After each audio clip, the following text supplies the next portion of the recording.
You have lost more lives in detention than anybody else.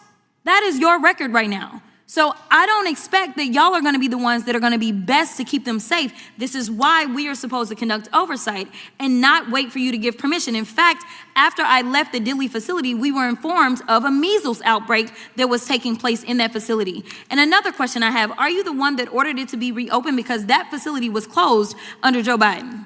Okay, so tonight's hearing got ugly fast. A congresswoman walked in calm. She left having dismantled a cabinet secretary live, on camera, and Kristi Noem had no answers. Watch what happened, and I'll give you my honest take at the end.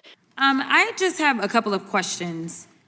Are you aware that the law that was written by this Congress makes it clear that members of Congress are entitled to enter any detention? Representative Crockett, I apologize. I have to run to vote in another committee, Secretary, and Mr. Schmidt will chair, and you will get extra 15 seconds, but I apologize for that. Yes, thank you. Thank you so much for your Mr. Chairman. testimony. Appreciate it. Are you aware that the law makes it clear that members of Congress are allowed to enter any detention facility at any point in time in which they choose to?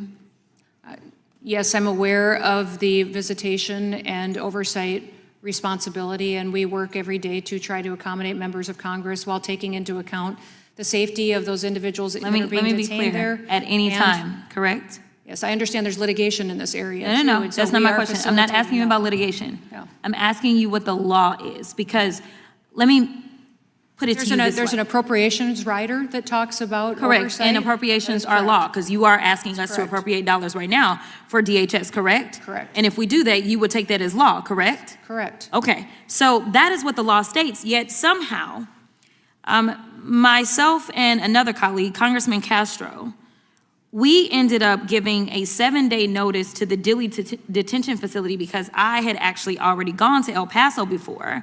And when I went to that facility and I asked them why it was that they were requiring me to do something that specifically my branch of government had dictated was not required, they said it was because of you.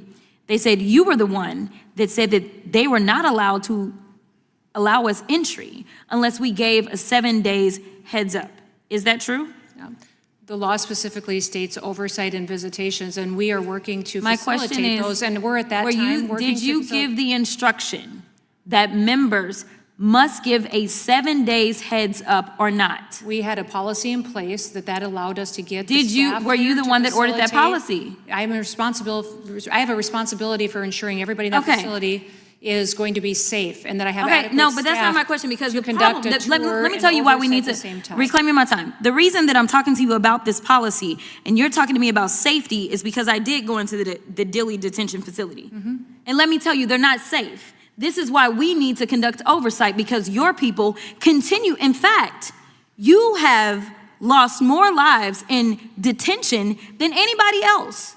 That is your record right now. So I don't expect that y'all are gonna be the ones that are gonna be best to keep them safe. This is why we are supposed to conduct oversight and not wait for you to give permission. In fact, after I left the Dilley facility, we were informed of a measles outbreak that was taking place in that facility. And another question I have, are you the one that ordered it to be reopened because that facility was closed under Joe Biden?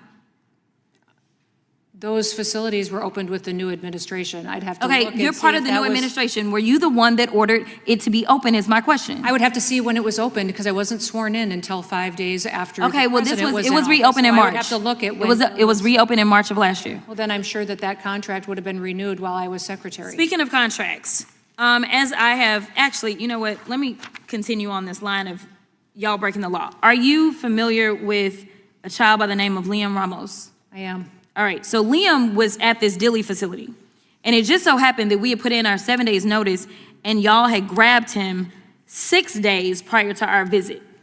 So we were able to go and visit Liam. Are you aware of the court order that came down that released Liam from custody? I am. And are you aware that the judge said the case has its genesis in an ill-conceived and incompetently implemented government pursuit of daily deportation quotas, apparently even if it requires traumatizing children. This court and others regularly send undocumented people to prison and orders them deported, but do so by proper legal procedures. Are you aware of that? Yes, and I would disagree with the judge on several I'm points sure you would, in but can you there. tell me whether or not That you have a law father- degree? Father chose to Can you tell me whether or not you have a law degree? If I have what? A law degree. No, I do not have a law Okay, degree. and you do understand, because I can go through a bunch of court cases and orders that I disagree with from the Supreme Court, that ultimately, that is the order of the court. That is what you follow, and if you have an issue, you appeal it up, correct? That is correct. Okay.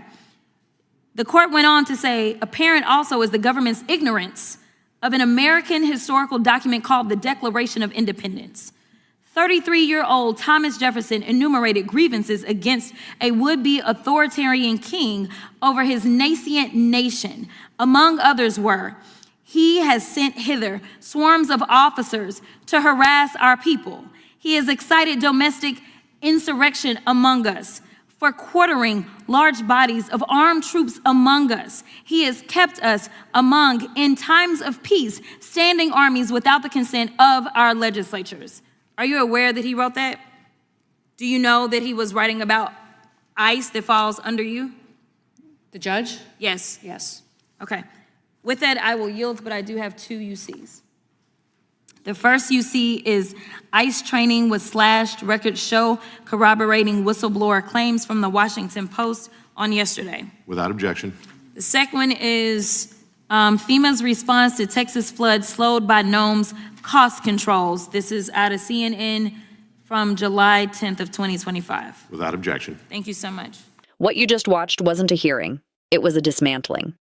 Crockett walked in almost relaxed, even congratulated Noem for surviving the hearing. Smiled, kept it light. That was the trap. The second she pivoted to detention conditions, everything changed. No more pleasantries, no more patience. Just one question after another, each one tighter than the last. Noem tried to talk about safety protocols. Crockett cut her off. Noem tried to explain policy. Crockett cut her off. Noem tried to widen the answer. Crockett narrowed it every single time. Did you order it? Yes or no? Did you change the policy? Yes or no? Did you override the law? Yes or no? No shouting, no drama, just relentless, suffocating control. Then came the hammer line. You have lost more lives in detention than anybody else. That is your record. That wasn't a talking point. That was a verdict. Delivered calmly, directly, on camera. And Noem had nothing. Then the law degree moment hit, and social media exploded. But people misread it. It wasn't about education. It wasn't about credentials. It was about one thing. Who has the final say? A federal judge called this administration incompetent.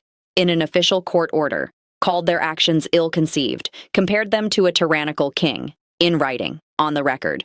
And Noem's response? She disagreed with the judge. So Crockett asked the only logical follow-up. Do you have a law degree? No. Then you don't get to overrule a court order just because you don't like it. Clean, simple, devastating. But here's what actually made this go viral, and it's bigger than party politics. People are exhausted. Detention centers going dark. Oversight blocked. Measles outbreaks being discovered after Congresspeople leave. Court rulings being ignored. And every time someone asks a question, they get a safety protocol speech. Crockett didn't just say what people were thinking. She became what people were feeling. That's why the comments aren't just supportive, they're emotional. Because people didn't watch a policy debate. They watched someone finally refuse to let a powerful official escape without a straight answer. And Noem? She looked exactly like what Crockett framed her as. Defensive, evasive, outmatched.